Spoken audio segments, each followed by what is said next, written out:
Hello मित्रांनो, तर आज आम्हाला जायचं आहे पालघरच्या मच्छी मार्केटमध्ये.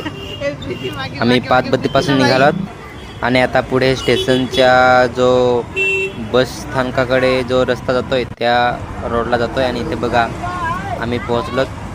आपल्या पालघरच्या हा मच्छी मार्केट आहे. इथं खूप साऱ्या प्रकारचे मासे भेटतील, वेगवेगळ्या प्रकारचे आणि ताजे आहेत. ताजे बर्फातले मासे नाही.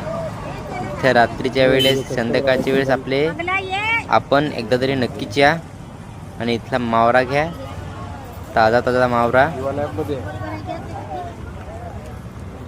हा बघा, अजून पुढे सुद्धा आहे, पण आम्हाला इथेच मावरा घ्यायचा आहे आणि म्हणून आम्ही इथेच थांबलो. मित्रांनो, आम्ही मावरा घेतलाय आणि ही बघा मला 50ची आज नोट दिली. खूप दिवसातून ही नोट बघतोय म्हणून तुम्हाला पण दाखवतोय 50ची नोट.